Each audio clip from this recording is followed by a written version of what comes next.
Hey everyone, it's your co-host here of the Film Bros podcast, Josh. Just to let you know that while this episode may be a bit tough to hear due to audio reasonings, I just wanted to put this in the beginning to let you know that we know we're currently going through some changes here in the studio, but it is a good episode. We have a really good conversation, so that's why we decided to put it out. But put this disclaimer in the front that we know you know why it sounds bad. I know that sounds kind of funny, but it's a good episode. We did our best. Just enjoy it. What up, everybody, and welcome back to another episode of the Film Bros podcast. I'm your host, JP. This is my co-host, Josh. Hey, everybody. Welcome back. Thank you for coming back and listening to us just talk and have a conversation. We're going to talk about what? About movies. We're not here to just talk. We talk about, different media. Different types of media. We could talk about movies. We'll talk about we'll game sometimes. We'll talk about TV shows. We'll talk about all kinds of things. Exactly. This is where you come to have the conversation of all things media. Yes. With that, Josh, go ahead and let them know where they can join us, listen in, talk to us. Go ahead. If you want to join, go ahead. I'm going. If you want to join in on our conversations, or you have ideas of films or news that we should cover, you can hit us up at Twitter and TikTok at Filmos Podcast. I said this previously. You'll find us on Instagram soon enough. But till then, Twitter and TikTok at Filmos Podcast. If you want to listen to Spotify, if you want to listen to our other episodes on Spotify and Apple Podcasts, sorry, I kind of just jumped the gun, but if you want to listen to our other episodes, they're on Spotify and Apple Podcasts at Filmos Podcast. And if you have time to sit down, YouTube, and just comment, and while we have the conversation, at Filmos Podcast on YouTube. Yes, sir. And make sure you hit those notifications. We do have more pods coming out. We just recorded a Fire Avatar 2 review, so make sure you look out for that one. Exactly. With that, let's just jump right in. Yeah. I kind of well, let me ask you how your day is. Man, I'm tired. Yeah, we're all tired. No, it's fine. What about you? You chilling? Yeah. All right. I'm pretty good too. Still sore, dude. Yeah, really sore. So we've been hitting the gym. We've been doing it. You ain't got to tell us. We already know. We're on it on our own. We're trying to get that body, that wrestler body, right? Oh man, side tangent before we get into the news, but we went to the park earlier. That's where I went, and I was dying. Like I was more in shape than everyone else. Mm-hmm. But my abs were dying just from all of it. So it hurts. Yeah, I'm sure. But like I said, we're trying to get that wrestler bod. We're trying to get into that shape. I just wanted to start this conversation, this pod with something that I seen online earlier today. And I kind of just wanted to run down a few, we have a lot of actors that are wrestlers, that were wrestlers, and they turned to actors, right? We had Hulk Hogan, just short-lived little cameos now, but, he was a wrestler at one point. The three prominent ones as of right now is Dwayne Johnson, John Cena, and Dave Bautista. Those three have been in all kinds of movies, all kinds of films. And we kind of touched up on it a little bit on another podcast if you guys want to go check those out. YouTube, Apple iTunes, and all that. He knows all that. He'll tell you later. Once again at the end of the pod. Yeah. If you guys missed it in the beginning. But I want to know in your opinion. And then I'll give you my opinion. Okay. Out of those three, who is killing it right now? And who is the better actor? Now, I'm saying that in two different categories because killing it and being the better actor are two different things. You can have a bunch of money and make a bunch of movies, but you can not be that complex as an actor. Yeah. So, who would you say, and who would you say the third one kind of just, is there? Like they're just an actor, whatever. Like where would you put him? I think this is pretty simple. Okay, I'm gonna just go by process of elimination. First up, the one that is the better actor, based on only a couple of roles, and I'm sure he'll get big. Dave Bautista. Okay. I wasn't vibing with him at first in Guardians. I thought his character was dumb. I just don't like Drax. I'm sorry, Dave Bautista. I'm glad you got your bag, and that was your first like role and stuff. But they kind of did. They did him dirty. Yeah, they did him dirty as Drax. It's not. It was not a good look. So if it's good you're stepping away, but he's killing it right now. He did great in Glass Onion. Like, sure, he was just the musclehead or whatever, but like, he's more than that. He's gonna be in that one coming out. Knock at the Cabin. Knock at the Cabin. And then we saw how he can be versatile in the Zack Snyder's the zombie movie. Totally spacing out on the not Army of Thieves. No, the other one. What's it called? The first one. I don't know. We'll figure it out. But he does good in that one. It's a zombie movie on Netflix. Yeah. Directed by Zack Snyder. You can find it. He's just really good, and I really expect him to go far in his acting.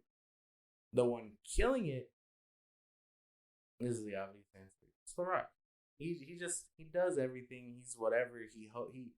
He somehow finds time to host TV shows. Like, that one athletic show he did, or I don't know if it's still on the air.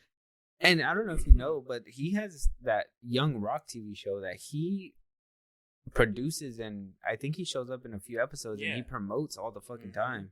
Like, he does that one, and then he does like an American Ninja ripoff type of show. It's with athletes and stuff. I seen that one, yeah. And then I think he still shows up on WWE every once in a while. Yeah, so like he does everything. He dabbles in everything, but he's mainly an actor. So I mean, he's kind of there. He kills it. You can feel how you feel about his acting, but he does kill it. He does what he has to. And the one that I think has potential, but just hasn't found it yet, is John Cena. He's the dead last, unfortunately. I think you're wrong. I think he has found his potential. And I think his potential is in comedy. I don't think you can take him as a big, serious actor. I don't think you could. You look at John Cena, like, if I can, I think you're right on the money with everything, if I want to be real. I think you're right with where that placement is. I think Dave Bautista does have that potential, but to be honest, he's not killing it right now in the acting game, and I don't think Drax did him any favors. John Cena, Dwayne, he's a big dude. He's the biggest dude since he first started, and he did do a little bit more movies, but they've been the same. You know what I mean? They've been the same, so it's kind of whatever. But John Cena, his potential, I think he reached it, and I think he found it. I think he found it in comedy, and I think he does really well in comedy. I think he found that like sweet spot where he can be raunchy, comedic, and also be light, funny, and he would be good. But anything serious, I don't think that I would take him seriously in it at all. It's hard. It's hard because, I mean, what he's known for now is Peacemaker. And, like, I'm not going to make the argument, but one could argue that he was really good in that serious role and whatever in that movie. Hot take, I liked Peacemaker in the Suicide Squad more than I did in his own show. I think that That's a cool thing. I agree with that. Yeah? Okay. Well, I think that he kind of gave us a little bit of range in the Suicide Squad, whereas in Peacemaker, he was trying to bite into that same potential, but it just didn't hit as well. And I'm not sure if it was because of maybe the stupidity that was all up in the Peacemaker show, because it really was a bunch of stupid next to stupid. At least in the Suicide Squad, there was some actual general audience and what a lot of people would like kind of direction, and not just free reign. Hey, go ahead and make this fart joke or whatever. You know what I mean? This is so stupid. But I think John Cena found his legs in comedy. I don't know. I think he has potential, and he just hasn't yet. So you think you can take him as a serious actor if he played a serious role? I think so. If he was a lawyer? A lawyer, sure. You see him as a lawyer? Yes. Imagine John Cena telling you you're going to jail. Nah, I'm good, bro. Nah, I don't see him as a lawyer. It's just he just has it probably depends. And like I kind of liked his serious role. Movie. I think he did okay. Yeah, but he does good soldier man. Because he played that kind of character when he was doing WWE. Like he would just be like soldier type shit. So I think he did pretty good at that one. But then again, he like that one didn't take a lot of range of acting. But not to say that he can't be as big as, Dwayne Johnson, because to be honest, does he do a lot of serious acting? Fuck no. Does he do? I think the best acted film, I think a lot of people are that I've heard people say, is Jungle Cruise. I haven't seen that movie. I have not seen it either. You said that, and I was like, yeah, it's with Emily Blunt and him. I've never seen it, but I've heard that he did really well in that one, and I honestly liked his acting. I liked his acting in even though I knew he was new. What is that movie called? The Game Plan. The Game Plan. Yeah, maybe it's because I was young. Maybe it's nostalgia, kind of creeping in there as well. But I know he wasn't really that great in that one. Oh, and in The Rundown, I thought he was pretty funny in The Rundown. I know that he was first starting, but I think he was doing something right, and then when he found out what worked and what made him a lot of money, he stuck to it.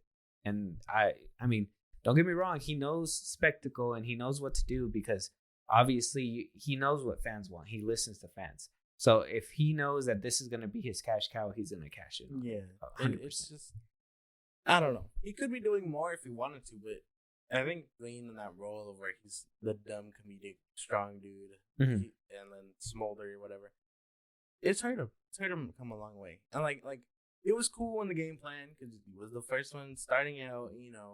It's expected of a football player, but like he can't be a one-trick pony. Yeah. The fact that we know he still brings in numbers and stuff, and I have my own feelings about Black Adam, but objectively, he's just playing the same dude. Yeah. He just played Black Adam in a. He was the Rock in a Black Adam costume. It just, I don't know. It just objectively he just plays the same dude. And I remember the summer of whatever the hell where he was just back to back in movies. He was in Skyscraper, and then he was in that. Nobody watched Skyscraper. I don't care. He was in it. He was in that one. He was in that one with the white gorilla. And then I watched that one. Was it good? I haven't seen it. It's entertaining. It's not like you're not gonna get anything crazy out of it, but it's The Rock doing what he does. He was in that one too, and then he was in the beach one. Baywatch. He was in Baywatch With Zac Efron. Yes. And he was. I liked him in that one. He was kind of funny. I know that's like one of his lesser movies, or whatever. Yeah. However people want to say it. I thought he was kind of. No one was a funny movie. Him and Zac Efron kind of have a really good chemistry, which you'll never see again because that movie flopped, which sucks. Yeah. And then it wasn't just that one. It was in that Los Angeles. The one where I guess the borderline breaks or whatever the fuck. Was it called San Andreas? San Andreas. Oh, you're right. Yeah. Okay. He was in that one. And they were like back to back to back. That was like the year. Oh, and he was in Jumanji. I thought they were in San Francisco. He was in both Jumanjis. No, but I mean, he was in the first one, like that era of his movies was taking over. Did you know? Yeah, he was. Did you remember about a second Jumanji movie? I was looking at my movies the other day, and I stumbled upon it. I was like, they did make a second one. Oh yeah, that's right. I didn't hear anything about it though. I never heard if it like did good, did bad, or anything. Yeah, me neither. I know Danny DeVito was in it. He was. But I've never. I don't know. You don't remember it like that? Yeah, no. I was looking through my movies the other day, and I seen it. I was like, I forgot about that they made a sequel to that one. Yeah, but yeah, fun fact. And then Dave Bautista, like I said, Drax didn't do him any favors, but that he's working his way up, yeah, and and I hope he gets his flowers, and I hope he gets to do what he wants to do and gets those acting chops, because he's showing dedication, and you can see through movies that he's trying. He's not just stumbling here and there and stuff like that and blah blah blah blah blah. But with that, we'll see what happens. So Dave Bautista is the one with the most potential, but I guess the one that's really winning right now is Dwayne. Fair enough. Fair enough. With that, I kind of wanted to bring up because it's a lot to get those bodies, those the Rock bodies, stuff like that. And it kind of brings me into the next thing. Somebody who really had to get into shape for their role was Hugh Jackman. He had to basically bulk up for the Wolverine, but now some fucking nerd on Reddit or Twitter has came out and said that he was doing steroids. And somebody asked him in an interview where Hugh Jackman basically flat out said, no, I'm not doing that. He's basically said, I was told the side effects. I don't love my job that much. And so he, a lot of people were going out of his way. And I'll read you the full quote if you guys want to hear, because they said that, and I know his diet because he said it before, is basically egg whites, like all day, every day. Egg whites and like juice or something. And so that would basically be his meals. So I'm pretty sure I would be offended too of having to put in all that hard work and being accused of steroids. Yeah. So what he basically said is, over the years, people have wondered, did he juice? Did he take steroids? And then Hugh Jackman says, no, I love my job and I love Wolverine. I got to be careful what I say here, but I had been told anecdotally what the side effects are of that. And I was like, I don't love it that much. So no. I just did it the old school way, and I tell you, I've eaten more chickens. I'm so sorry to all the vegans and vegetarians and to the chickens of the world. Literally, the karma is not good for me. If the deity has anything related to chickens, I'm in trouble. So, like I said, he basically eats a lot of eggs. He eats a lot of eggs, egg whites, and all that. So, I don't know. I've never. You don't look at his physique and say, that's juicing. I feel like juicing is big. I would say The Rock uses steroids, before I would ever say Hugh Jackman is. That's the weird thing, because this is all coming up all of a sudden. Because it's been a few articles. Sorry to fumble that. Sorry for the people that heard me just fumble those words. But it's been coming up for a minute. I think it started with Joe Rogan's podcast. But he brought up The Rock. That's why. Yeah. It's been a trend to call these people out. Mm-hmm. He said The Rock is juicing, and then I think they said someone else might. The Meat King is juicing. That's how it started. Oh, Liver King, yeah. Meat King, Liver King. They said he was juicing. Beats his meat. He said he was juicing. He came out and said yes, he was, or whatever. And then that's what Joe Rogan was like. I think The Rock does steroids. And then I think I asked you about that a couple of days ago or something like that. And I don't know if he does. I don't think he does. I don't know. My 2 cents are I don't think he does. But and to assume Hugh Jackman, to assume anyone does steroids is kind of weird. And you need better things to do. I mean, but you could tell sometimes. Like Liver King, come on. You couldn't say that wasn't steroids. I could have told you that was probably fucking steroids. I seen him multiple times. Like, he did not get like that off liver. There's no fucking way he got like that off liver. The Rock, he has a lot of time on his hands. He could be all authentic. He might have some. I'm not saying he's completely clean. I'm not saying he takes steroids, but he has to have some kind of enhancers. There's no way that he's doing this all clean. He has protein shakes probably. He probably has, we take aminos and I take pre-workout, shit like that. So we use our own supplements, but I'm sure he's not steroids. And same thing with Hugh Jackman. I'm sure he takes his supplements, but I'm sure it's not steroids. He's not juicing. He's a lean, fit kind of guy. I don't know why it's all of a sudden coming up. That's the weird thing, because he's been out of the role for how long? When did Logan come out? Logan came out in 2012, right? Or 2013? I can't remember, but I know it's been a minute. And for people to just be like, oh, he's juicing. it's dumb. Get better things to do with yourself because It's just trolling. yeah, there's nothing good coming out of it. You know, this isn't like a body shaming type of thing. I'm not trying to say that. I mean, if people want to juice, then just juice. It just be interesting to to somebody say like say they say John Cena's juicing, and then next thing you know it comes out he was juicing. Like that'd be crazy. You know what I mean? Like that's the only thing. But I mean, until they come out themselves and say they're juicing, we're not gonna say they're juicing. Hugh Jackman most definitely does not look like he's juicing. My boy is getting cut, bro. Cut. Yeah, he looks like completely. He looks too dedicated. It goes to show for like actors that do get bulky. You know, we just saw Southpaw. So like Jake Gyllenhaal, it's in his hair, it's in his body weight. Just bulk up that quickly, especially coming out of Nightcrawler. Like you said, yeah, he was really skinny. If you haven't seen those movies, go check them out. They're really good. Yeah, but to add context to that, and Jake Gyllenhaal, in the span of like 4 years, he made 2 movies. He made Nightcrawler. If you guys haven't seen it, he like literally went out of his way to starve himself to like get that suction look in his body, and then in a year later he bulked up all that muscle and weight to make Southpaw. Literally in the span of like 4 years he did that. So a lot of props to actors for doing shit like that, like Jake Gyllenhaal, who's dedicated like that, because that is a lot of dedication. That's harmful to your body. Yeah, and like it happens quite often with actors. Like to compare them, and I'll probably put pictures up. But what was that movie that people say Christian Bale got really skinny for?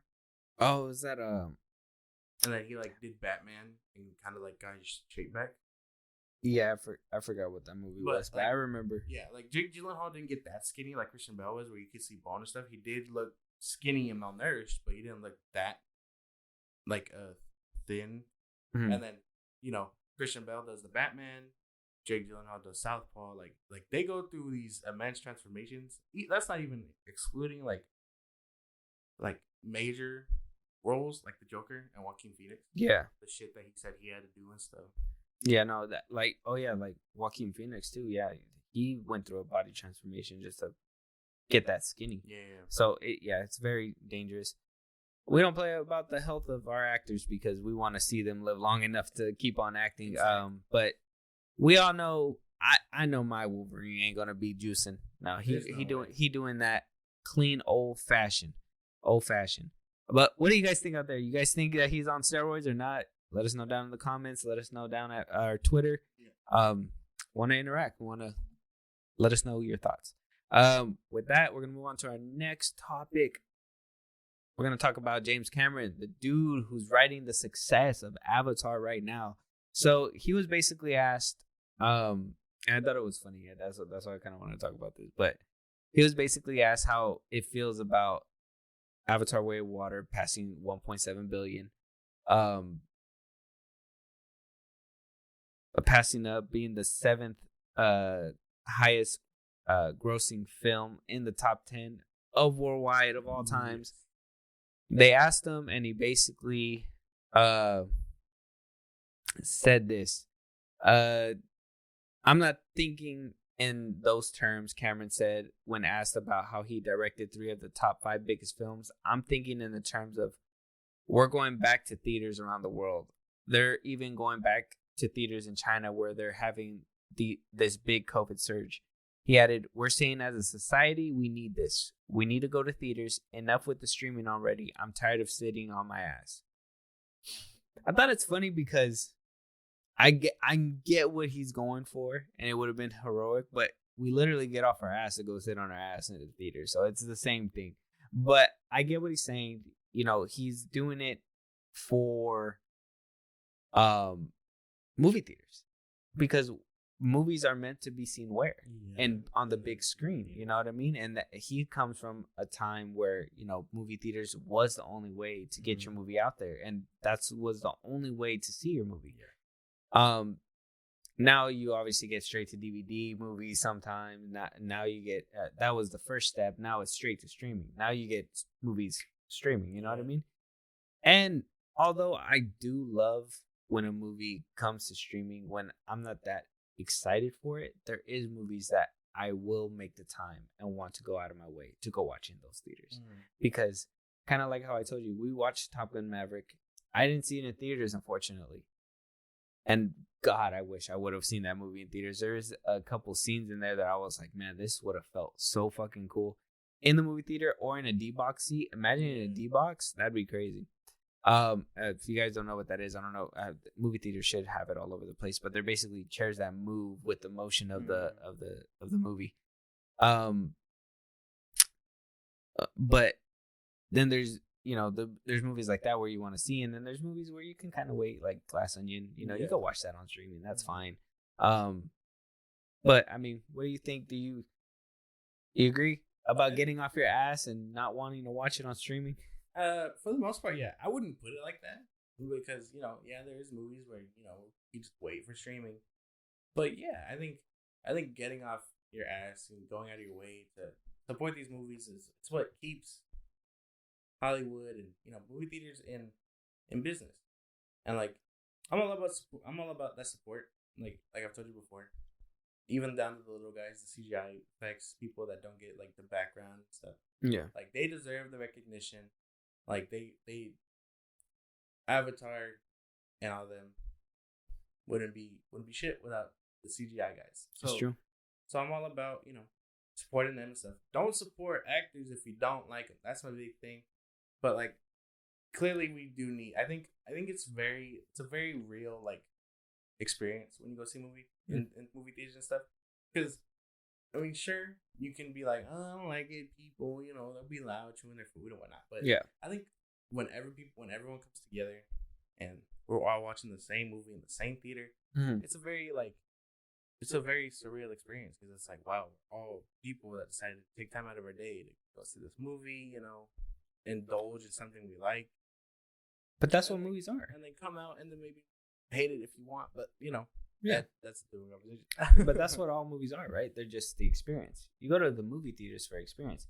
That's why we don't go to the Maya anymore because that experience was bad for us. You know what I'm saying? Like I didn't like the way they're doing their concessions, so we go to a different one because their concessions is more theater like. And you go to the movie, you sit down. Yeah, maybe you don't like people sitting around you or whatever, or maybe you enjoy the fact that other people are, that you can see other people laughing at things that you like or something like that. Like it's always a good experience.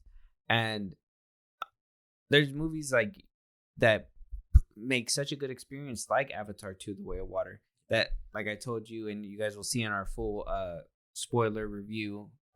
Make sure, like I said, make sure notifications are on for that one. That you completely immerse yourself with that film. Yeah, you know what I mean? There's certain scenes in that movie that completely just take you away with it. Same thing with the first Avatar, the flight scene, like that just takes you away. It was something magical. So I see what he means. I shouldn't have worded it that way, but he does make a point, and it's good to go, not just support the people that you like, obviously the actors, but to go and see their vision, how they envision it. Because they see this shit in their brains, right? They see it in their brains, and that's a big screen in your own head. You know what I mean? Yeah. So they want you to see what they see on that big screen. So with that, Avatar 2: The Way of Water still in theaters, right? Still in theaters. Making a bunch of money. Go make sure you guys go out there and go watch it. Moving on. Josh, you're aware of like a lot of new movies that are coming out, right? I am. Like this year. Did you see? You've seen the new Planet of the Apes trilogy, right? The last two that came out. Yeah. Well, the first one was with James Franco, and the next one was with the dude from Terminator, and then the last one was with Woody Harrelson. And then wait, like Andy Serkis. Yeah. Well, he's the monkey in all three. Yeah. I've seen them. Yeah. Okay. What if I told you that we're getting more? Oh, for real? Yeah. Like a continuation? Or? So, from my understanding is that it sounds like it's a continuation from the original 3 stories. I believe they're getting They're getting the director who directed the last one. I forgot who it was. I want to say it's Matt Reeves, but I'm not 100%. I believe it's Matt Reeves, though, that he's coming back to sign on. But we also got confirmation that William H. Macy, remove the ad, he's going to be playing. And the title of the movie is called Kingdom of the Planet of the Apes. So he's been cast in there. The movie's still under wraps. Not a lot of details to really put out there, but it's good to see a familiar face. He hasn't been in any of these movies, but I like to say when you make a continuation of something, you always want to slap some notable name to it. Like when they first rebooted the series and they brought James Franco into it. Yeah. Now I know what you guys are gonna say, but at the time he was the Green Goblin. He was hot off of Spider-Man 3. He was that guy. Now, not so much because of the allegations and everything like that. Whatever. That's not what we're here for. But that's what they did. So me seeing that he's gonna be in this movie, I love him as an actor. I've seen Shameless, a few of the episodes. I'm not gonna say I'm a fan of Shameless. I've only seen it because Julie, but he gives a performance in there that's unlike anybody else. So he does a really good job as acting. But yeah, you hear the news now. You know that a new Apes movie is coming out. What do you think? I've only seen the first couple episodes of Shameless. I want to get back into it, but I don't know. That's a whole other conversation. But I've seen him. Yeah. His portrayal. That's cool. I forget how the third one ended, and I will have to do a rewatch. Obviously, if this one comes out. Mm. But this sounds dope. I have no idea how they're gonna do it, but it sounds great because they can totally be like, yeah, they're in the future. More time has passed, and they're more evolved to where they do speak more English stuff. But like, I don't know. We would have to wait and see. But it does sound dope. No complaints really with it. I'm just more curious about when this comes out and what the plot is behind. Yeah, that's what I'm trying to figure out too. I was trying to read this article if it gives us any anything, but it hasn't. It does say that it is a continuation, so it will continue the story from where it left off. So we're gonna get a new monkey altogether. No more Caesar, unfortunately. Andy Serkis, he gives a performance every single time. So it sucks that we're not gonna see his portrayal anymore. I want to say he died. Did he die? He didn't die in the third one, did he? Well, if you don't remember, I don't want to tell you because maybe you could rewatch it. Yeah, I know, but like I'm trying to remember. I just can't. It's been forever since I've seen it. Yeah, we'll do a rewatch later. I don't want to tell you if you don't remember because if you have the luxury of rewatching it and not remember the movie, I don't want to take that away from anybody. Okay. But with that, I mean, I'm excited. It's a good face to put into a new franchise. I know that there's a couple other faces on there, but I honestly don't know them. They're from different shows and stuff. Like we got somebody from the Ornville. His name is Peter Macon. I don't know who that is. Freya Allen from The Witcher. I've not seen The Witcher either. So there's a few other characters, but this is the one that I know as of right now. So we'll keep you guys updated on any future updates with this movie. With that, we'll move on to our next one. And I talked to you a little bit about it earlier, but Adam Driver being suggested as Mr. Fantastic. It's weird for me. I mean, they did not do him justice with this picture. I will not. I don't know. Did they just look for the most nerdiest picture of Adam Driver and was like Mr. Fantastic? Why he's in the running for me is kind of weird.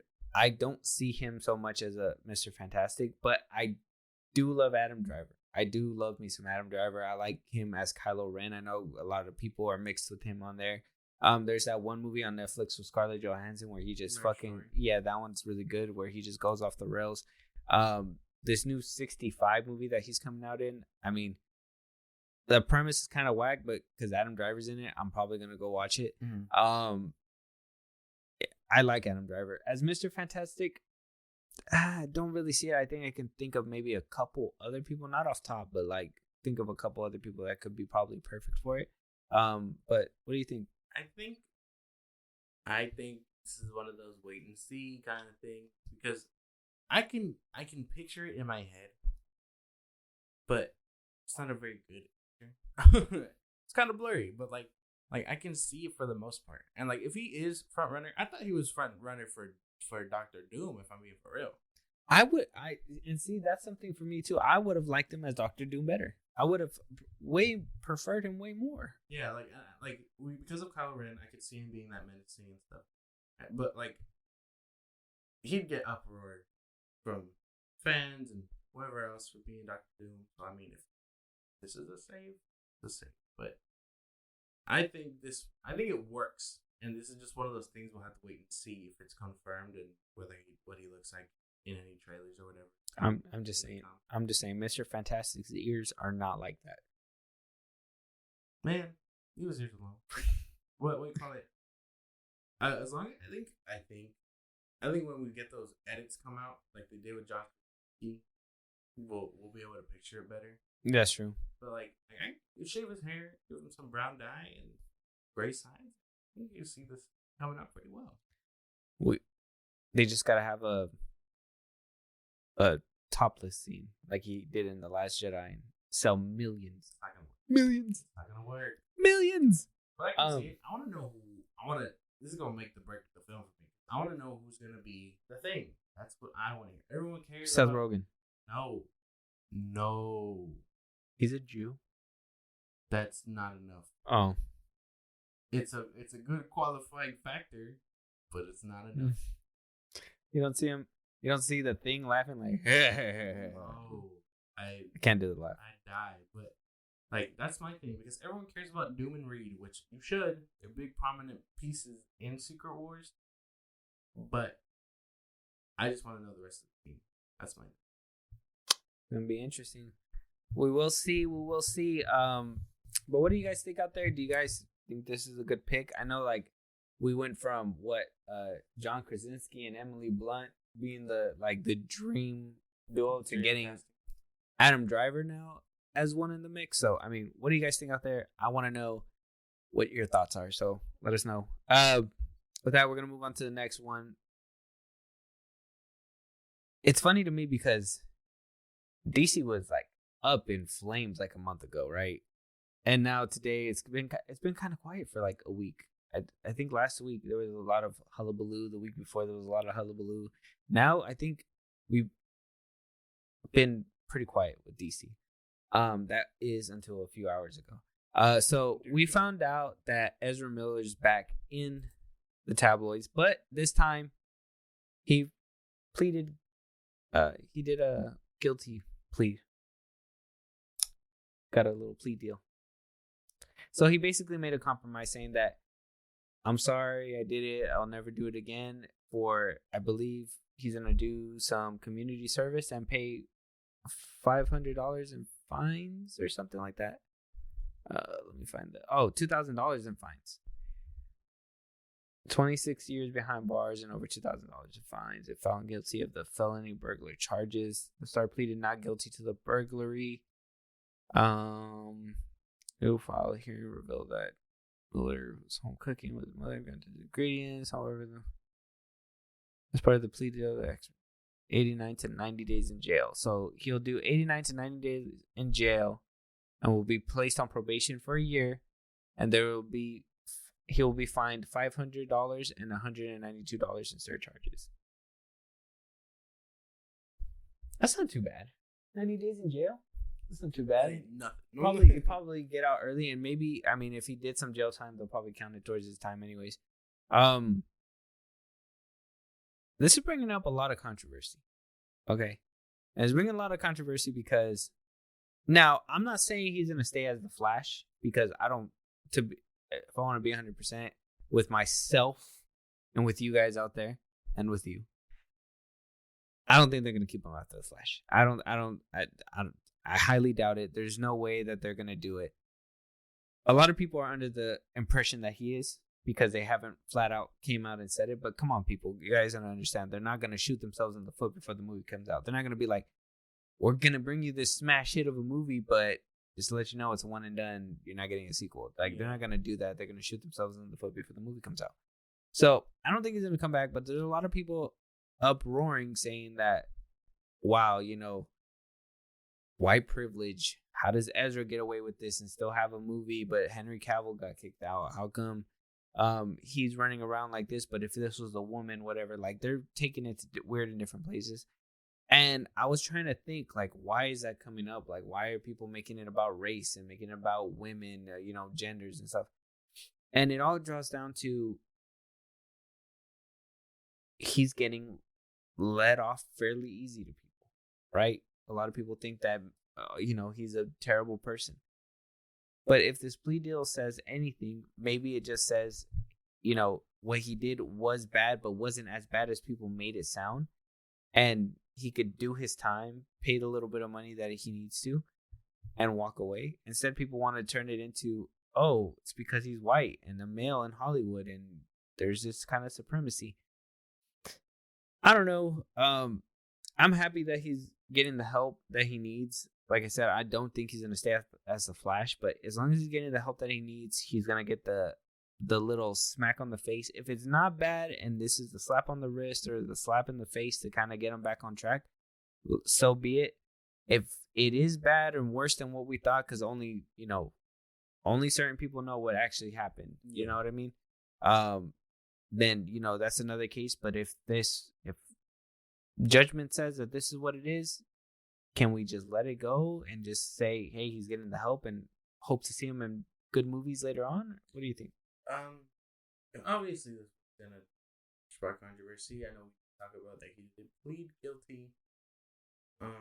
Last time we heard about this, he had his court date, right? That's what happened. That's when he was like pleading guilty. It makes sense. This isn't. The people want to act like Ezra Miller did all these things, but in reality, he was only charged with the B&E. So if he pled guilty, and then he gets the deal, people got to understand that what that does is take away consequences. He did the smartest move. He's an actor. He's gonna want to do more. We've had actors get in trouble for less. So, and they've bounced back. Not to mention, but like people are only saying this because it's Ezra Miller, and they want to believe the headlines and stuff, but that's just not true. There was no kidnapping. There was no. What else did they say? There was no leading on of teenagers, drugs with teenagers. He didn't fight a couple in Hawaii. It was B&E, and by this, it's him taking accountability. I mean, I don't like the way you're saying it either. I mean, you're saying it like it's just B&E. It's no, not, I'm not just. saying It's not just B&E. It's bad in that. It's still sense. bad. It's bad. Yeah. I'm not saying that at all. It Okay. is bad, but the things that they were saying he was getting charged of is way worse than that. If he would have done it, then sure, give him whatever sentence, right? Yeah. But pleading guilty and taking this deal just means he accepts it. He's done it. He is sorry. He's paying his dues. And then he's ready to move on. Yeah. Do the next thing after the Flash, whether he comes back or not, that's up in the air. But people want to say that like he's getting just a slap on the wrist. Well, that's kind of what plea deals do.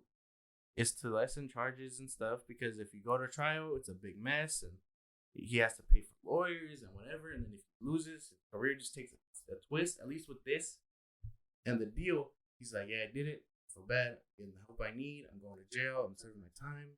I'm obviously doing community service. Like this is just the first step to me in the right direction. Mm-hmm. It's not that he got slapped on the wrist or he's white in Hollywood or whatever. Because again, there's been people that have done less. I mean, and let's be fair. He could have went off the rails a little bit more, right? Exactly. If he wanted to. If he was really off his rocker or whatever and say he didn't want the help, he'd still be in the news saying, he did this or he did that. I mean, I heard there was a tragedy that happened with him, and that's why he was going through these problems. Mm-hmm. Now, can we excuse everything because of an illness? Well, I mean, no, because, you should be seeking the help if you know that you have something wrong with you. Yeah. So you can't always excuse it. It's kind of like, you knew you were supposed to do something, but you just actively refuse to do it. That's something that's something bad. But as long as he realized it, put a stop to it, say, hey, it's gonna hurt my career, it's hurting people around me, family, whatever, took a step back, went to go get the help. That's all that matters. Just be down on the right path. Exactly. Don't hurt more people. That's exactly. it. And like it's. I'm not trying to say that it's just the worst thing he does, because B&E is bad, crime is bad, but like this just seems like the right step. Accepting that he did it and plea deal and stuff. Whether he stays as the Flash, this is the right move to Warner Brothers, to be like, okay, Warner Brothers, like, Ezra Miller isn't that bad. He's doing his thing, and if he gets the help he needs, maybe we can keep him on. Just keep him, he stays out of trouble, stays clean and whatnot. And if WB is like, okay, he's getting the help he needs, we'll cut him loose, because he clearly can't do a sequel and whatever. Yeah. They do what they do. But it's just the internet's gonna be the internet about anything. So like, of course they'll go around the race card and things like that. But I think it just makes sense. Yeah, I mean, if he, like I said, it's the judgment system. I mean, we could have speculated and been like, oh, he's not guilty or he's innocent or whatever, blah blah blah. Mm-hmm. But we got judgment. This is what happened. They shook hands. They made a deal. Said, you know what? I was a menace to society, but I'm getting better. And the law said, hey, we're good. So with that, we'll just leave it at that. I don't support his actions that he took, because, like I said, it's not just B&E, and I'm sure you don't condone that kind of stuff either. It's all bad. Don't take my words and twist them. I never said it was just B&E. It's still bad. Yeah. And he could have fought it if he wanted to. Exactly. He could have lost, and he could have gotten more time. Exactly. If things come to light. Mm-hmm. The plea deal, just all it does is lessen that, stops the fighting. He admits it. He's on the right path. Yeah, exactly. But with that, what do you guys think out there? Do you guys think it's good? Do you guys agree with some of these trolls that are saying he's getting let off a little too easy? Let us know down in the comments. We want to know. With that, kind of sticking to the same kind of topic, and we're going to talk about the head honcho himself in a little bit. My favorite director, obviously. But we're going to go and make a little pit stop on, DC's little pocket universe, the Matt Reeves verse. And, he was basically asked in the interview, like, how's the script coming along? Because, we really haven't heard much from the Batman at all ever since all these shakeups. We hear everything within the DCU, and then Matt Reeves is in the corner just Batman hits the floor again. So it seems like he's hard at work. I mean, he basically says he's hard at work, and this is the quote that he says. I mean, I can't give an update on that in terms of specifics, except to tell you that we are hard at work on the script, Reeves says. My partner and I are deep in it, and I'm excited about what we're going to do. This is very encouraging news for fans of the Batman and Robert Pattinson's take on the character. So it's good. It's good that things are going on. You never hear anything. I think Colin Farrell recently said too that apparently the Penguin show is gonna go into the Batman 2 script, like kind of close together. So it sounds like Matt Reeves is really taking his time, kind of like James Cameron, just taking his time writing things out.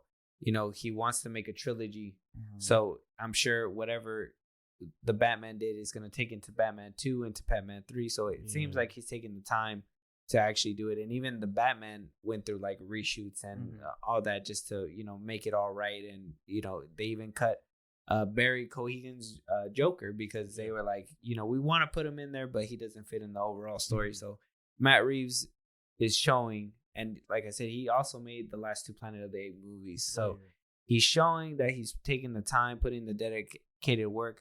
Now, how I feel about the first Batman movie is my own personal feelings. Will I still watch the second one? Probably. I just hope it's better than the first one for me, and hopefully we get something done. I mean, kind of tired of seeing all these Batman movies without everybody around them, or at least some kind of interaction with the Justice League. But if we get something out of this, it'd be pretty good, right? Yeah. I mean, there's not gonna be much update on this or any of this because the last thing we heard was the Asylum show is still going, the Penguin show is still going, and then whoever they do with that, it's their own thing. But like, I'm pretty sure it's all gonna lead into the Batman 2, which I will probably end up seeing, yeah. But like, the first one is kind of so it just depends. If they take the Batman in this universe and they throw him into greater heights, and he does get more mystical and like his comic counterpart is supposed to be, then great. Good that he's taking his time. But like, if he's just doing this just to push out like a good story, then I guess that's better. But I mean, you have to kind of up the ante in the Batman department, not just story wise, but like tech wise and combat wise. Elevate it, you know? Yeah, it's gonna be interesting. I really like. I can, and then we're gonna kind of dip into it in our next topic. But I can have some theories and think of how things are gonna go. But with the Batman universe, like, I want to be like, oh yeah, they can do this, but then I'm like, he said it was grounded, can't do that. You know what I mean? Yeah. So it's a lot of stuff that gets minused. So with the whole Reeves universe, I'm kind of just I'm at the point where I'm just kind of sitting back and seeing what's gonna happen next. But I don't expect a lot. Like like I said, I know a lot of people love the first Batman movie. I mean, I've heard about it for a while, but it's just, it wasn't that great for me. And I am looking forward to the second one because I do like interconnected movies. I like being able to be like, oh, heard that one in the first one. But yeah, not really much theorizing here. It's just, it's good to hear that there's an update, at least. Yeah, because I know people were like, oh, they haven't even greenlit a sequel or this and that. But that's probably because he's still doing it. You know? They don't greenlight it until the script's turned in. He's still writing it and stuff. Usually when they greenlight it, it's because they have an idea and a script pretty much ready to go. And this is probably the reason why there's a lot of like talks and a lot of conversations saying that maybe James Gunn is thinking about putting Matt Reeves' universe as the main DCU timeline or something.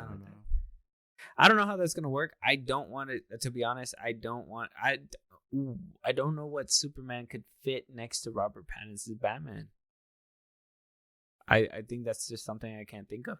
I don't know who could stand next to Robert Pattinson's Batman, look at him and take him seriously as the Batman. Yeah.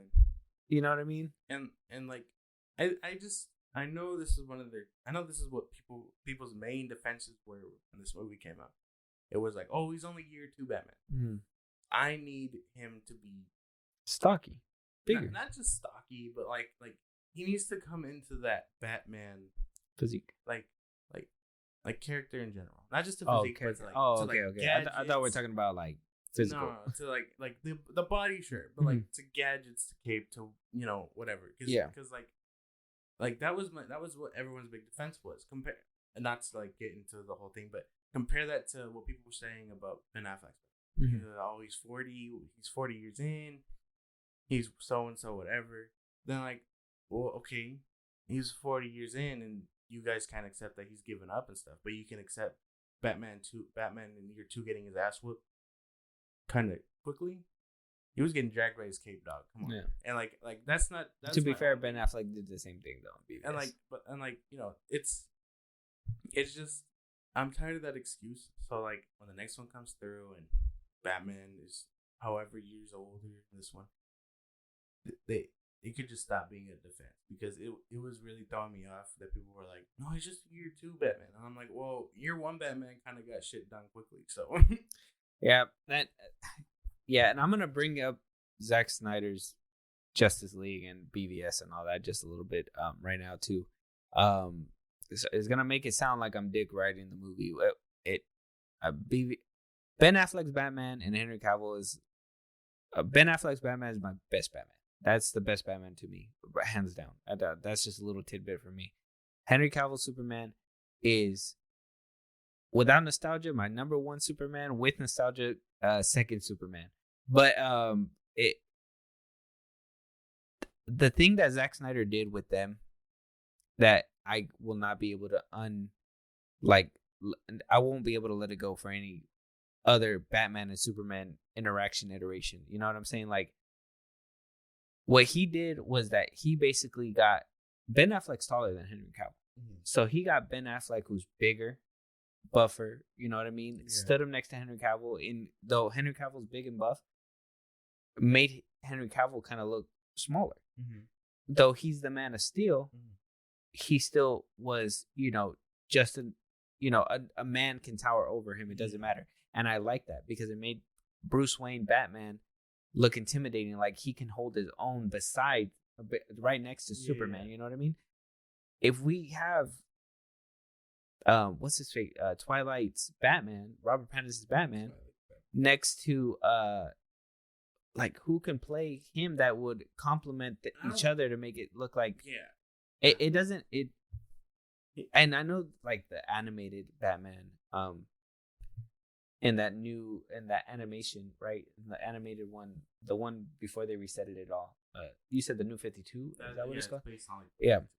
Like, though Batman was a little bit more slimmer in that one, he was still tall and, like, stocky and fit well next to that Superman. I just can't think of who can be next to them like that, you know? I know people were given the idea that it should be him and it should be the dude from Superman and Lois. Oh yeah, that guy. They said Tyler Hoechlin. They said him, and like I don't know, it would be weird. It's a different sandbox, taking him out of the TV zone and like granted, the show looks great and it does kind of look almost like movie budget. Yeah, it's a different sandbox, Well, they're not going to do that. They're never going to do that. And I'm going to tell you why. Because they're going to never do that exactly why they don't do that with Grant Gustin's Flash or whatever. They're not movie material. They're TV material. They're straight to streaming material. They're not movie material. There is only a few people that can actually be on the big screen and be universally loved by everybody. There's few people who can be on streaming like it and that's just with everybody. I mean, yeah, you can take Andy Samberg. You know what I mean? Like, he's good. I mean, he made a couple movies for the box office, but not really. You know what I mean? It's mostly streaming TV. And then you have somebody like Keanu Reeves who can do both. He can, that's why a lot of people, and that's why, you heard when Henry Cavill left The Witcher that when he supposedly got the whole Superman thing on lock, that he pulled away because he's a bona fide movie star now and he doesn't want to be on TV or something like that. You know what I mean? So it's like now that he has Superman, it's shit like that. Like, you don't want to go down to TV. Now it's kind of getting blurred because streaming and everything kind of blurred that line, but it's still that kind of mentality, Yeah, I get you. I'm just saying that was one of their ideas. They were like, oh, it should be them too. But even if that did sound good, I'm not thinking I'm good. Because okay, you have Batman who's slim. If he does get bulky, I hope he does. I hope Robert Pattinson just decides to throw away that mentality and get kind of stocky. Where he should be, muscular and stuff, and he should be considered one of the quote unquote gods that the Justice League is supposed to represent and stuff. Mm-hmm. Because I can't take him seriously in the Justice League. Ben Affleck's Batman I could see with the Justice League. And that's what I mean when I say he's comic accurate. Not in the sense of like, if you want to fight me and, say, oh, he kills people, whatever, that's not comic accurate, whatever. But comic accurate in the sense that he feels fictional. Mm-hmm. Like, yeah, the fights feel real, but he feels like he belongs in the universe. I talk about Ben Affleck. Yeah, with like Superman and Wonder Woman and stuff. Mm-hmm. You couldn't do that. You couldn't get that from Bale or Robert Pattinson. Yeah, and I don't want to go through that whole debate with that whole comic accurate stuff because people only like comic accuracy when it's their type. You know what I mean? Because Batman's used guns before, and people want to use that as an argument. He's used guns before. It's happened. Get over it. Superheroes use it sometimes. He put it to the side. It was a whole arc, people. Come on. Understand. Anyways, before we go on a whole side tangent, but just to wrap this little segment up, Matt Reeves' Batman is still in the works, part 2. Yeah. No theories as of right now of what could be happening. Hopefully, we get a little more tidbits as time comes on, but we'll keep you guys informed whenever that happens. Yeah. Now, I kind of wanted to talk to you about, like I said, the head honcho himself, the head of DC Studios, Jaime Gunn. We talked a couple pods ago. I want to say there's one that's recent. Go check them out. I think we basically made a bet on when we thought James Gunn was gonna basically make an announcement. Do you remember what day you said? 16th, because you said it. I said 14th or 15th. I think. I gotta look back. I landed like right. Oh yeah, you did the Price is Right thing. Fucking asshole. Never taking you on there with me. So a rumor came out and basically confirmed that it might be on the 14th. So it's just a rumor.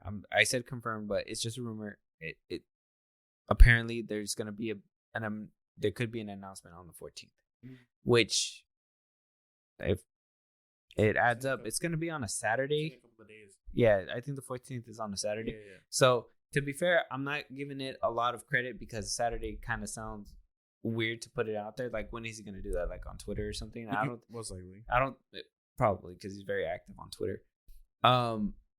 So with that kind of news coming up, I don't really want to speculate like what day he's gonna actually do it on. I know that it's coming up regardless. Yeah. What I kind of wanted to speculate on and kind of see what your vision is, because I kind of wanted to give mine as well.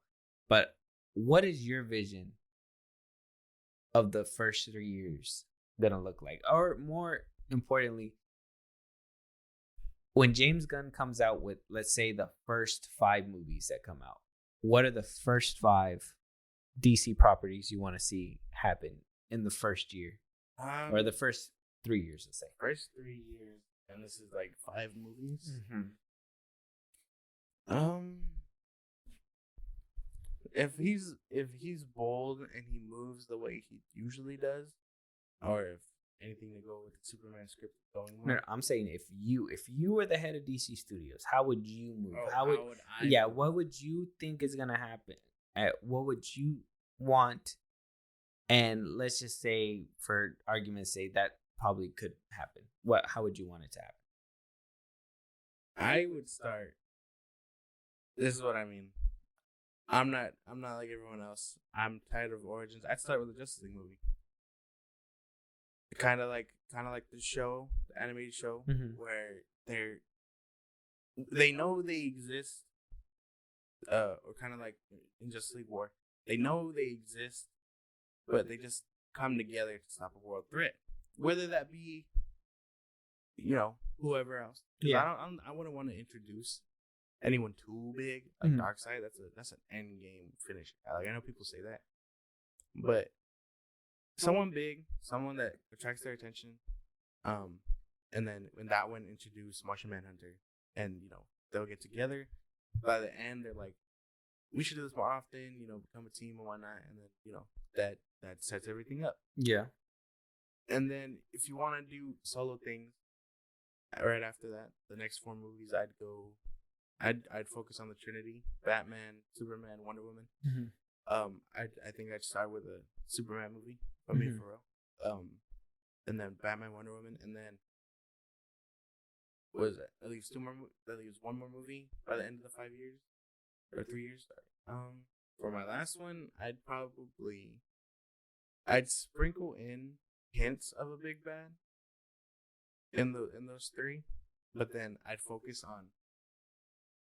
use that 4th movie to not only push things along to that big bad, but also focus on like the other parts of DC. So you would want a big bad introduced within the first 4 movies.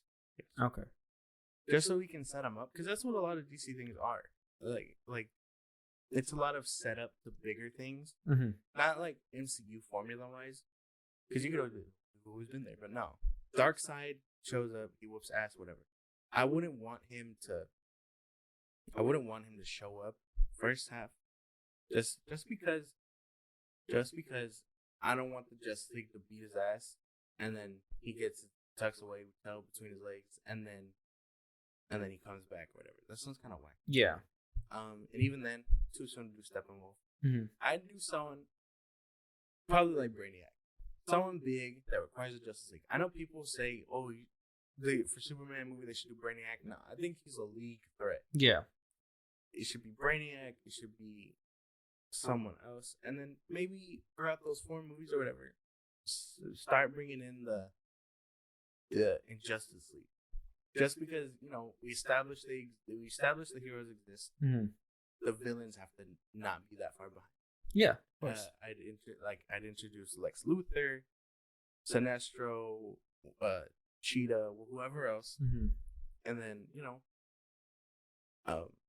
that's how I would do it. Oh, and in my Batman movie, I'd throw in Robin. I'd by the time he forms the Justice League, like year 3, 4, he's early, and then he knows they exist and stuff. I'd have Robin, Richard Grayson, first one. For the Superman movie, I'd want to fast track and be like Supergirl. We'd introduce Supergirl. Yeah. Maybe Cadmus, just because I would personally want to pave the way for Superboy. Okay. And then in Wonder Woman, I'd send because by Superman introducing Cadmus, I'd introduce Donna Troy, which is her first sidekick, and then eventually down the line Titans. Okay. That's in my okay. Well, I don't have it as in detail like that. I'm just gonna give it. I'm gonna keep it a bug. But I do agree with you with the first part. I do think that they should start with a Justice League movie. Yeah. I think you gave a perfect example is that War movie. I think that's great, but I would say that you know how like in the War movie it kind of focuses on Batman's journey and how they got all together. I think focus on Superman. You focus on Superman on the very first one with Justice League. You do that, and then you move on to the next movie, which I think that they should do a Green Lantern as a second movie. Only to kind of, establish space with Green Lantern and then establish Earth with, the Justice League. And so when it kind of meets in the middle later on, like it's not that big or a big confusing thing and you have to take all this time to, explain it later on down the road. And then we'd move on to a Superman movie right after Green Lantern, like his own personal solo film. And then we'd move to a Batman solo film, obviously. And now Wonder Woman... it's kind of touchy because I don't know, like I know she's Trinity, but I know that they were saying that that they weren't gonna have it supposedly. But for argument's sake, I'll just say I want Wonder Woman on there as well, and then I kind of want a couple lesser known to kind of start Teen Titans. So I would hope, kind of like how you're saying, that the Batman will kind of branch off to a Robin or something and get a Robin movie. Where he kind of gathers some Teen Titans and everything, and maybe like a Static Shock, because I've been wanting a Static Shock. But that's just kind of my hopeful thing. And I know like it probably won't connect as fluently, maybe like with your way that you're thinking it is better because you've thought it out a little bit more. But that's just my picks for the first 5 movies. And like it's cool, it makes sense. It's you're not gonna have a well thought out plan because you kind of like James Gunn. So no. I don't like him. Shut up. We're going to clear the air right now. I don't like him like that. He's cool. And I'm giving him a chance. All right? That's it. Okay. Shut up. Okay. All right. Be nice. But, like I've thought about it, and I'm tired. I'm tired, boss. You see all those people that follow the MCU formula. Yeah. I don't want to see solo films exactly. Like that. I don't want to see origins anymore. We know what happens. It hasn't even been 10 years. Mm-hmm. So, like... we don't need another Superman origin. Yeah. Or Batman. We need things happening, currently. Like if I could have Superman in his first movie fight Lex Luthor, I'd have him fight Lex Luthor. Mm-hmm. Give Lex Luthor his villainy arc, and then I know in the comics right now he's kind of like... he helps Superman with his own thing going on, but like... he's not like his big bad currently, and like I'd set that up because we deserve to see Lex Luthor in a mech suit. Yeah. Like I know people want to say he's just the brains and stuff, but no, he's the brains. I've seen him in so many mech suits. I want to see him in a mech suit. He's not just the brains, and not just a floating head, like actual good CGI mech suit. Yeah, like he's not just the brains. He makes things so he can also be the brawn. Whether he loses, that's a whole other story. But I'd want to see that. And then, like, I have it home mapped out, dude. When I told you I wanted to drop Robin, Supergirl, and Superboy, yeah. You obviously have it all figured out. You know what you want. If you guys want to hear my whole DC listing, leave a comment, and I would not mind sharing that with you. But yeah, leave a comment. He does his homework on it. I'm a DC fan, but he's a bigger DC fan, and he knows what he's talking about. Yeah. I hope we just get good DC movies out of this slate, and hopefully we get a. Damn, I'm so negative. Because it's James Gunn. Well, you know what? We can't even trust him. He likes Black Adam. What can I say? He was dropped on the head as a baby. The Suicide Squad. You like James Gunn? See, I like his movie products. Anyways, moving on. With that, we're gonna move on to. Damn, you're on speed dial with him. Damn, all the time. FaceTime. You know what's gonna happen on the 14th. Yeah, that's why I was able to predict it so well. He knows. With that, we're gonna go ahead and jump into the trailers. So there's two trailers that came out that I kind of wanted to see with you. I didn't see one of them. I couldn't resist the second one. I'm sorry. So you'll watch it for the first time, but I'll watch it. The second one is the Ant-Man and the Wasp Quantumanium trailer. But the first one that we're gonna see is, we talked about him a little bit, is Joaquin Phoenix's debut with A24. So he's going to be working with them on a movie called Bayou is Afraid. I don't know how to pronounce the name. It looked interesting from the 2 seconds that I see, because I literally saw the first couple seconds of the trailer and I was like, we're going to wait. I'm going to wait for that one. So I waited, and here we go. Let's watch it.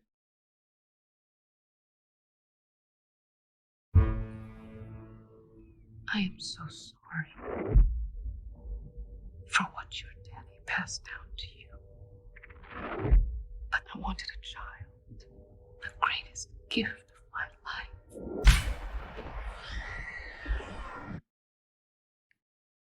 I'm visiting my mother tomorrow. Hi, Carrot. It's Mom. I'm just calling to say that I'm so excited to see you tomorrow. You're my angel, and I love you. Okay. I love you. Okay, bye, sweetie. I love you. Are you at the airport? I'm on my way. It's not safe, is it? What do you think I should do? I'm sure you'll do the right thing, sweetheart.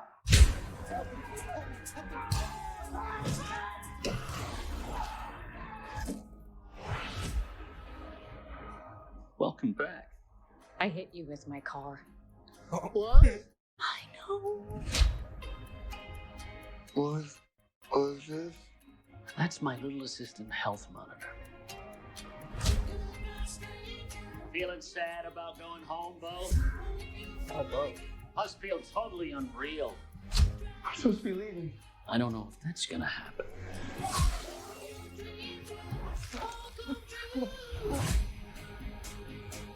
You will walk many miles. Dozens will become hundreds. Hundreds will become thousands. Your adventures will continue for years and years. I just need to get home. I know.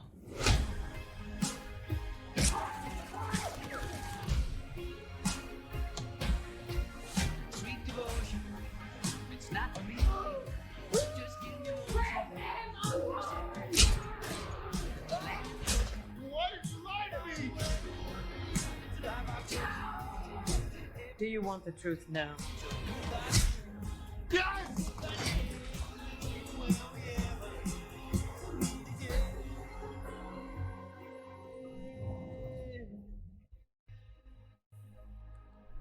Bo is afraid. Wow. So as you seen it, the director that made Midsommar and Hereditary is making this one. That's what kind of drew me to this movie a little bit too. Kind of gives me some. I don't know if you've seen that movie with Jared Leto, where he's like in the future. Oh yeah. Nobody, Mr. Nobody. Mr. Nobody. Yep. It gives me those vibes just a little bit, and Yeah. I really love that movie. And you know, a lot of people say Jared Leto's not a good actor. I thought he did fucking well in that movie. But this movie, I like Joaquin Phoenix. He's a phenomenal actor. It looks from the trailer just off the bat, it looks like he's getting an Oscar off this shit. It looks really good. It looks phenomenal. A24 has been killing it. For real. Like killing the movie business as of right now. Like they just put out banger after banger. I still want to see that movie with X, and I want to see Pearl. Yeah. I heard those two are good. I need to see those. I know. Yeah. But A24 has been pumping out movies. That's the thing. Yeah. They pump out movies like crazy. They're a good horror company or studio, mother. Yeah, very very competitive. But I really like the trailer. I really am looking forward to the movie. What do you think? What's your hype on it? Yeah. It does look really good. I wasn't sure at first. I was like, this looks kind of weird, and then after obviously witnessing the trailer, it does look really good. I'd say hype right now is probably at like an 8 off of that trailer alone. It was really good. Yeah, I thought it was great. It looked really good, and I was like I said, I watched like 2 seconds, and I was kind of like, "What is this?" And I was like, "I'm gonna wait." So like off the 2 seconds just got me hooked. So I gotta sit up. I want to see that. it's gonna be interesting. With that, yes, we're gonna see the new Ant-Man trailer. We'll see the IMAX trailer because it came out 8 hours ago. Let's just jump right in. Go. It's gonna be good, huh? Yeah. I haven't seen this. It's like my. You're an interesting man, Scott Lang. You're an Avenger. You have a daughter, but you've lost a lot of time, like me. We can help each other with that.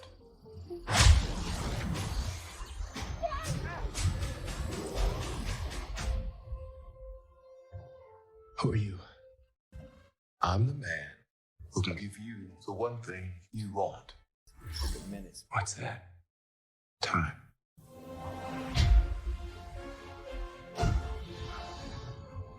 It can rewrite existence and shatter timelines. You cannot trust him. I don't care who this guy is. I just lost so much.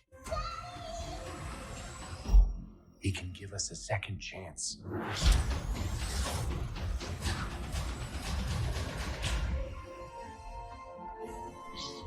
February 17th. Let me make this easy for you. You will bring me what I need, or everything you call a life will end.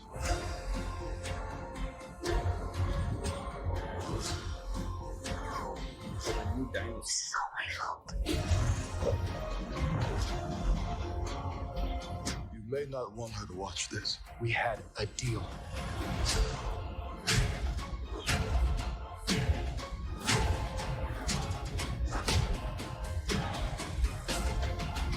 You thought you could win. Deal. I don't have to win.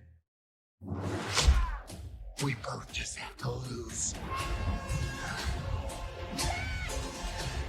I'm sorry, Cassie.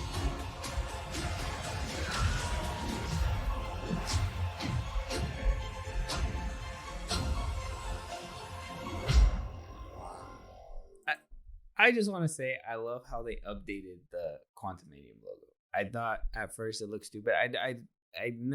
I don't know if you remember, there was a picture on the internet at one point that is just a bunch of fucking circles. That was stupid. But yeah, this movie looks fucking great. It does look really good. And would you have expected this from an Ant-Man movie? No, especially after the second one. No, It's crazy. It's crazy. it is. It looks interesting. Kang looks crazy. It looks like they're taking a big tonal shift. I like that Ant-Man part, or the Ant-Man part where it's like a bunch of hymns, just like an anthill, like trying to lift them up.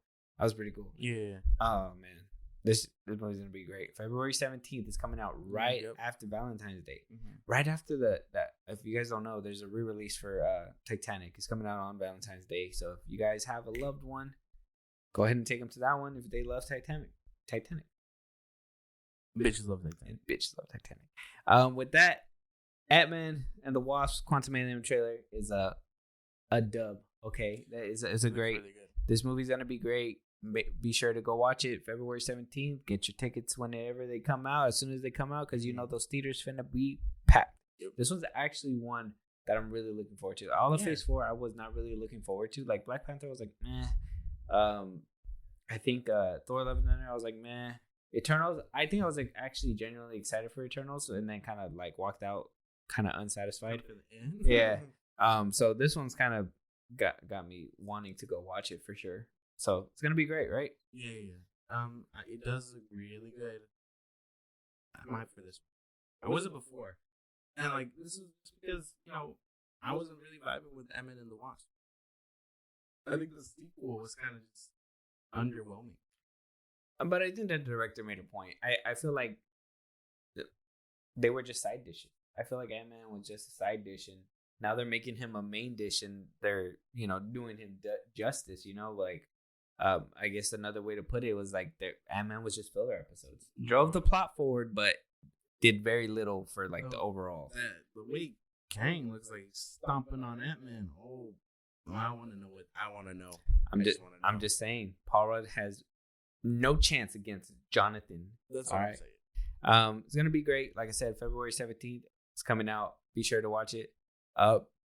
With that's gonna be the end of our episode. Okay, but remember, like I said in the beginning, we're gonna have a bunch of other episodes coming out pretty soon. A lot of big things gonna be moving. We mentioned it in our Avatar 2 review.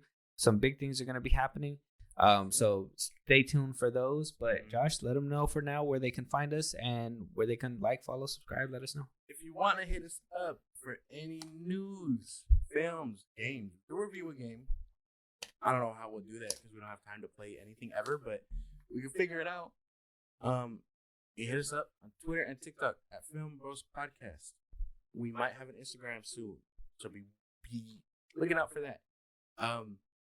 If you want to listen to our other episodes, we do previous news or other film reviews, Spotify and Apple Podcasts. If you want to check those out while you're doing what you do during the day, some dishes, whatever else choice. If you have time to sit down and watch us on YouTube at Film Bros Podcast, that's where we're at. That's where you leave a comment and engage in our conversation whenever and however you want. And yeah, that's basically it. Thanks you guys for coming back and listening to us and having conversation. And we'll see you guys on the next one. Talk to you guys later. Late.